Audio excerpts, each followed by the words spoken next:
Tired because I've been trolling the internet for 20 years. I'm fucking sick of it.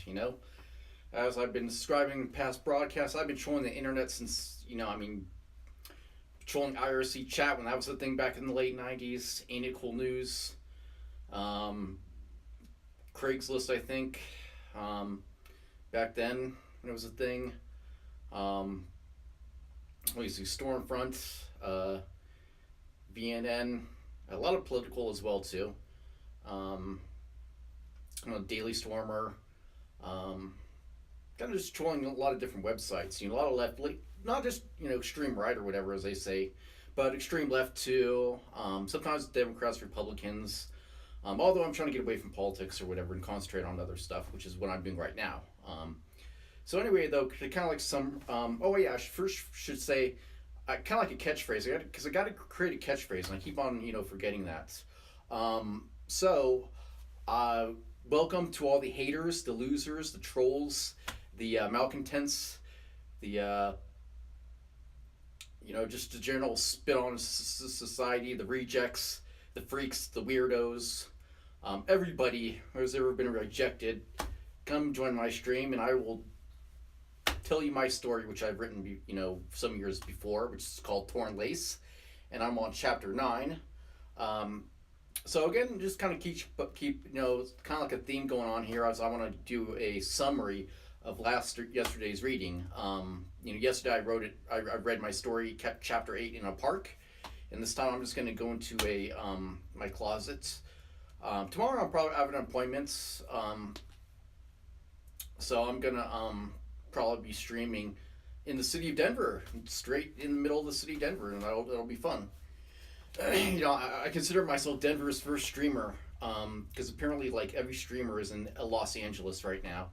Also, I should mention, for some reason, I had a problem with audio. Like, when I uploaded it to Twitch, I could hear myself just fine, talking to the camera, but for some reason, the audience couldn't hear me, and I can only summarize the reason for that is because the Discord, which I downloaded as an app, it wasn't operational. I'm hoping. So I solved that, and I actually connected my Twitch with Discord, which if you go to retired Troll King on Discord, you can actually see that. So I'm streaming from my phone right now. Anyway, though, for chapter 8, towards the end of that, we kind of get like a little bit more of Marie and her husband. Kind of like the day to day of what, like, how Susan Dean is supposedly helping out Marie Lace. We see her in the story. We see her. She's working these little odd jobs, filing and stuff. But it seems though that Susan's kind of like saying in a kind of like an offhand way, indirectly, kind of euphemisms like, here, don't look at this boring stuff. Look at this exciting stuff, of different creatures, aliens, and stuff. And so we're kind of like, a little bit of foreshadowing going on. And speaking of foreshadowing, after the execution of that one politician, it's my own writing and I forgot the character's name. But with that guy's, I think it was a senator, with this execution going literally to Venus and being killed by entering the Venetian atmosphere, we kind of see something else happen, like something a little bit creepy. The sky is turning pink. We're seeing, like, both Marie Lace and her boyfriend Joe there. What they're doing is that they're going through, they're watching something in the sky, like something possibly like very alien to them.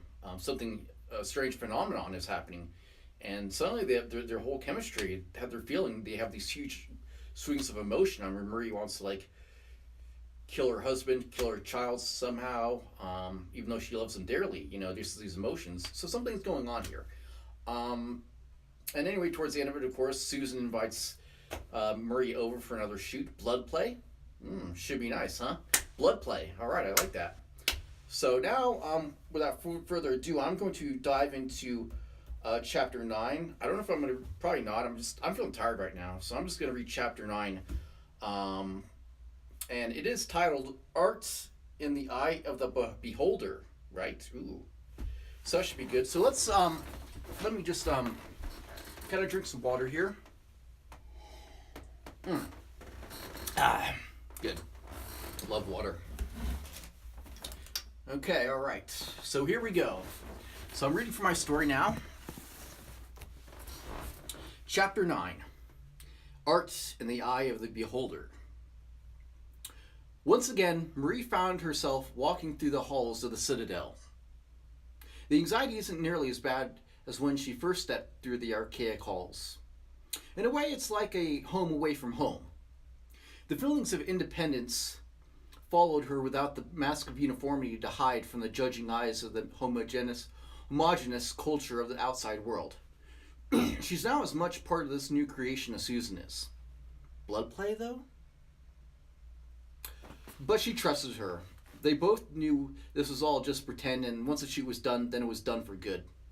She walks down the same path leading to the same location during her first scene. One of the bouncers is gracious enough to open the door for her.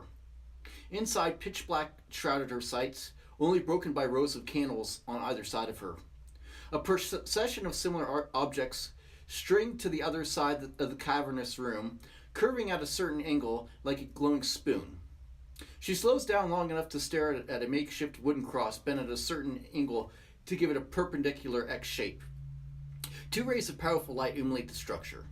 The smell of incense, and she narrows her eyes as the smoke stings her nostrils, dancing along the flames.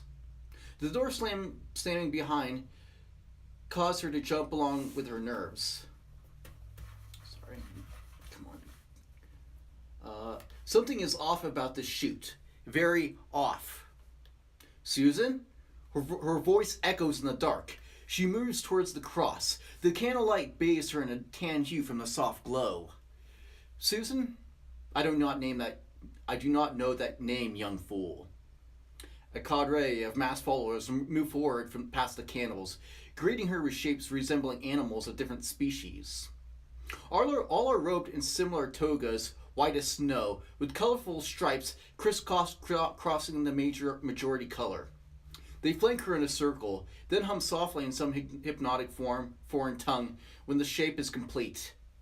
The light breaks near the altar crucifix when another robed figure steps forward, then stops to turn around and face Marie. The twin beacons reflect the gold-flavored cloth with a glare, bringing out the image of a goddess in her full glory. Samel, a cry burst from behind the silver mask, who could only be Susan.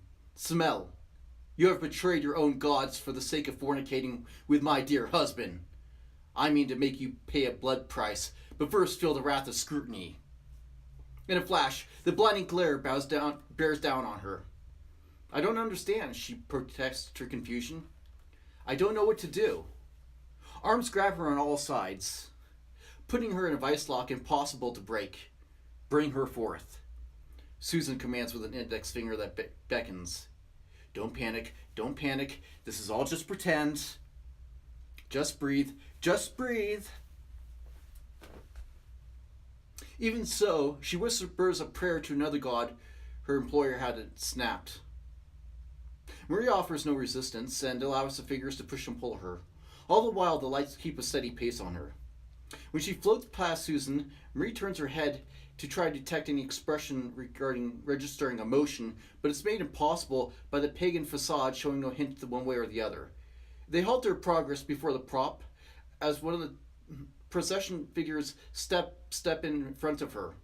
Each unclasps the mental cufflinks on opposite sides.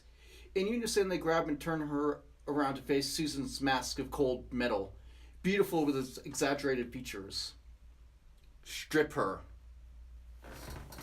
Oh, hi there, Teamy Tex. Hopefully you can hear me. I was having some problems with Twitch. Anyway, I'm reading a story, so you're more than welcome. Strip her. With gentle disposition, they peel off each layer. Her undergarments bare, a hand runs along her back, ending in a caress tugging the zipper. No, not that. The wave of a hand slackened at her protest. She's almost free until a hard slap spins her head around. In a daze, she stares at Susan. Okay, nothing I haven't done before. I'm fine. The nerve of you, child, speaking to your creator as such. Your punishment has been decided, and it doesn't require you tempting Zeus with any more of your harlot ways. Once more, Susan motions, and this time Marie's arms and legs are forced into the ancient symbol. The cold feel of wood, an even cooler clasp of metal against her hot skin, brings goosebumps popping along her pale body. Her legs tremble as a gasp of anticipation escapes from her lips. Strange. But she can sense a smirk of satisfaction from behind the mask when she is fully strapped down in spread eagle formation. The chants come again from behind those masks, and ever so slow rise to a low crescendo as they depart in a procession taking different paths. The last of their voices echo off the stone walls. Susan kneels down, opens a small chest layered with bronze. She pulls out a thick, stranded, coiled-up item. With natural dexterity, a flick of her wrist captures the handle and twists forward. The leather whip springs against the stone tile with a thunderous crack. Marie flinches, with her small tongue running along her bottom lip. I will make you cry. I will make you beg. I will make you scream. A flash of pain explodes up Maria's thigh with a snarl. When she cries out as terror is springing down her ducts, her knees quiver as the adrenaline first hits. You dare cast your eyes on a god who would burn you alive just by seeing pure essence? You foolish mortal. Another strike tears at her midriff. I can do this. I can do this. Do this. Do this. This. The only thought speeding through her mind as the most basic of motor thoughts. Again and again in a dazzling display of fury, the rope twirls in a wild formation, traveling with the masked goddess's own fluid movements. Front, center, and back morph together. Maria's body crackles with a constant sensation, striking all nerve endings.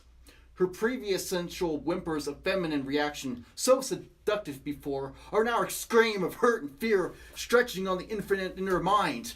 Her breath draws in a spastic mass of tears and primal noise, tracking her body with every inhale.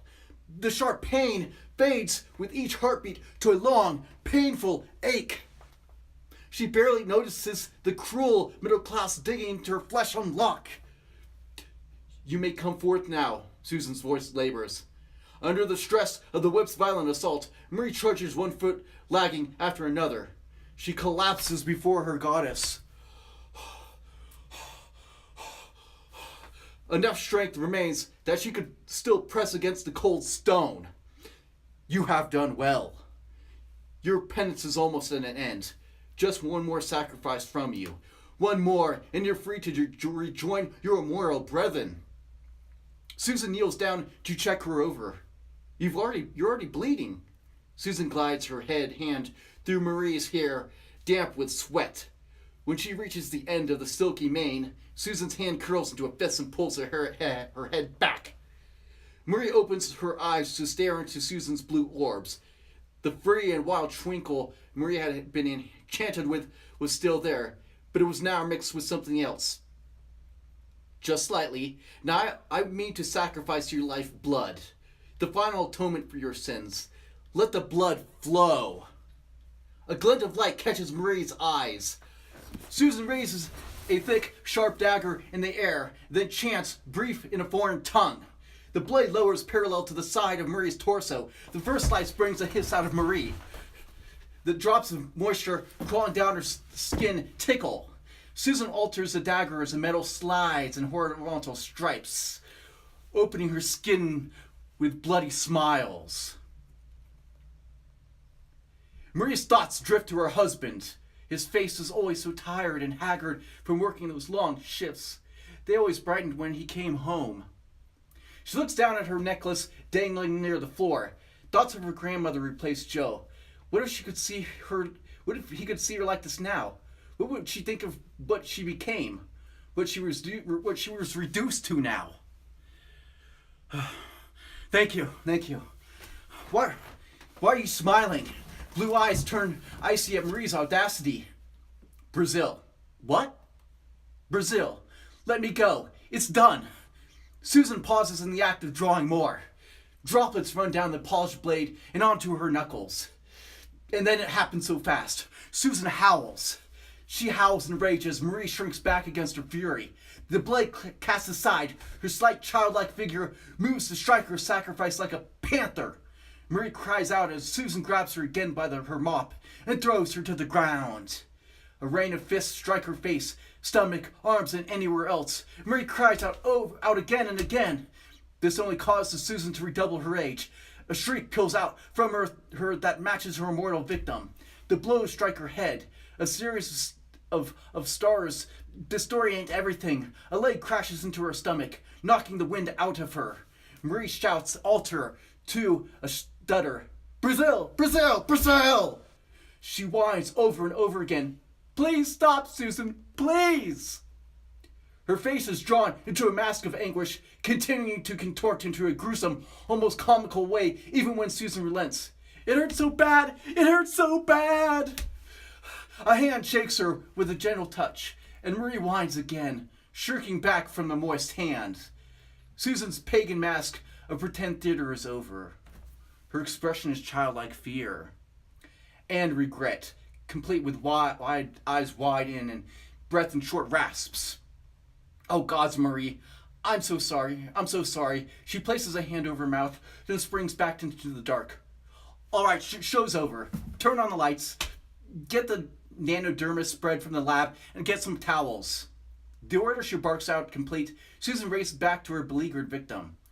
The full lights flash on overhead, revealing the room in its entirety as Susan cradles Marie in her arms. Marie flinches as she lets herself be raised to her feet. She hobbles in pain with Susan propping her up to a sanitized aluminum table meant for treating medical patients. Footsteps running to them, Susan glances up, grabbing a glasswork cylindrical tube from one of the crew. She sets it down with even more gentle disposition than she did with Marie, and with quick movements unclasps her costume to help stop some of the more egregious bleeding from the fabric. Really? She exclaims in irritation. Can I get some fucking towels here? Are there absolutely no fucking towels in this fucking place? At all? Susan scans the room. Aha! She spots a box of hygienic disposable gloves and darts to procure a pair. Marie's body still shakes as she slides next to her. The blood smeared on her body like something out of a cheap horror movie. She measures Marie's state of mind as she snaps on the pair. This may sting or feel really good. I'm not really sure. Susan admits with at least some nervous apprehension. She opens the tube to pour a generous amount into her hands. As Marie braces in anticipation, her countenance morphs into a surprise of pleasurable relief. The nightmarish torment minutes ago ends in a coat of some liquid about room temperature. She pours more into her hand and coats as much of Marie's wounds as possible. Marie closes her eyes and moans in pleasure. Her head snakes back and forth. When she opens her eyes, her newfound grin slips away in shock. She looks again in a double take to make sure her eyes hadn't deceived her in some way. But no, it's true. The deep cuts knitted back together. Two land masses of skin flayed apart are now filled with a new layer. What took weeks is over in a matter of seconds. A small collection of metallic bits, like bits even smaller than grains of sand, swirl out of microscopic pores. Susan brushes some of the glittering bits off with a gentle sweep. Marie runs her hand around all parts of her body. A team of the black shirts running in holding a pair of towels. Susan tears one away, rubbing with furious intent the dried blood flakes from Marie. It's like magic. Marie runs a finger along the remnants of falling away from her former wound like dust. Susan flashes her a sheepish grin, then scrapes off the final remains and tosses the stained towel aside. During our initial assault, we stormed the nearby Lawrence Livermore lab with a small detachment. Being as close to Travis Air Force Base as it was, as much for tech gain as just pure curiosity, I guess. I probably mentioned this all before. And what we did find. Oh, what we did find. Something she said draws her eyes to the ground in some deep troubled thought. On impulse, she flings herself onto Marie and latches in a tight hug. Marie stiffens at Susan's touch, but relents. I don't want this anymore. I'm done. Do you hear me? Buried in her stomach, she can feel Susan nod her approval. I understand. I know. And you won't have to. I still want to be friends. Please? Susan's arms tighten around Marie. Don't go. Please don't go. I want to see you again. And again. And again. If we leave like this, then I never will. You'll be gone forever. A deep sigh builds in her chest as Marie shakes her head. We're still friends, Susan, but it ends at stuff like this. There was something different in you today, and it scared the fucking shit out of me. That was beyond cruel. Susan lifts her head and stares up. Marie notices lines of bloodshot crisscrossing her blue eyes. I know, I don't know what the fuck's wrong with me sometimes. I really don't. But I want another chance. I'm hosting a party tonight. Right here, and I want you to come. Please? No, I can't. Adam's with the babysitter, and I have to check back. Joe's coming back home, too. I just can't up and leave. So I'll make arrangements. You've only done 3 shoots so far. I can't think that your hubby is that suspicious of a little overtime. Making some money? You've already put in at least a month. I'm not sure. He's already asking questions about all the food I've stuffed into the fridge with. Most of his friends can't even get the basic stuff we have. I see. And you couldn't just bring your kid over here and get rid of your alibi? Okay, bad idea. Susan retracts her offer at Marie's look of outrage. Just this once, though, love. I'm not pressuring you to drink, do drugs, or anything like crazy. I know you're all over that, but just once. So many gorgeous, groovy, and gaudy cats are showing up. And I know you're bored of the same shit, same old, getting up the same morning, eating the same thing, spending the nights the same way. Seconds tick by, which is all the time someone born for song and dance needed. I'll think about it. Susan claps her hands together. A night you won't forget. So that was the end of chapter 9. And so yeah, pretty much pretty much this is a very intense chapter. So kind of we're seeing like Susan, a very dark side of Susan, as well as an interesting side of Marie and what her limits are. You can kind of look at like when Marie first showed up there and Susan, kind of like, Marie didn't know what to expect. And so as you can see, though, there's a lot of like pagan overtones, obviously. If you look at the wording that Susan indeed uses, gods, goddesses, she always uses it a lot instead of like, oh God, it's like, oh gods. So it's kind of like, kind of like allusions to paganism there. And of course, it's too, that interesting enough as kind of separate personalities as they both are, they really are. I mean, you can tell from this chapter they're creatures of passion. They really do let their passions dictate a lot of their actions, for better or worse. And we're kind of seeing a very unhealthy relationship between the two, between Susan Dean and Murray Lace. I mean, and it's really, you kind of get another sense of foreshadowing. Especially for any of you, future writers out there, foreshadowing is a big thing. What's going to happen? So we're already seeing, I think, something that a future disaster. I mean, it's obvious that Susan wants to torment Marie for some reason, even though she considers a sister, and Marie keeps on going along with it. Right? She keeps on like going with the abuse. So I think that going to the party, for next chapter 10, that's going to be probably one of my most favorite chapters of all time, because it's going to really get to the because we already know about the psychology of Marie Lace, but this next chapter, which I'm going to read tomorrow, it's going to be very special. It's going to have a lot of, shall we say, we're going to probe into the mind of Susan Dean, what she's about. And why she's like this, and what's happened to her life. So I think it's going to be very special. So for the story, I'm wrapping up. Like I said, I have an appointment tomorrow. Kind of like the Mental Health Center of Denver. I've already admitted that I was diagnosed on the autism spectrum earlier this year, so I don't mind mentioning that. I don't care. I kind of suspected it when I was like 5 years ago, but I was trying to get it diagnosed, and California, you had to be like under 18, get it diagnosed for some reason, and pretty much like any non-profit services, there was none. You had to pay out of pocket. So I was supposed to meet with like somebody tomorrow about that. my own personal life, I've kind of like, I've kind of dealing a lot with isolation, um, loneliness, I guess. My past relationships, the only one I had was kind of turned to a disaster. Kind of jobless right now. Uh, Kind of no relationship, no friends really. All I have is you guys. You guys are my buds out there. Even if you don't want to watch, if you're bored, you want to hear somebody's story that they're reading that they created, because getting published apparently, I'm not that good of a writer to get my stuff published, whatever. So I failed at everything else in life, but I was hoping you, my audience, can help me succeed. And if I can't get published through traditional publisher, well, gosh darn it, I'm gonna reach my story to you, the public, and anytime you want to do it, it'll be on YouTube eventually. I think I did my first 5 uploaded them to YouTube. I'm gonna do that. Eventually, who knows if Twitch ever goes bankrupt or I ever get banned from Twitch, I'll just go to YouTube. I mean, who knows? So tomorrow should be exciting. I have an exciting chapter, and also again, I'm gonna be walking the streets of Denver. So tomorrow I think it's gonna be pretty cool.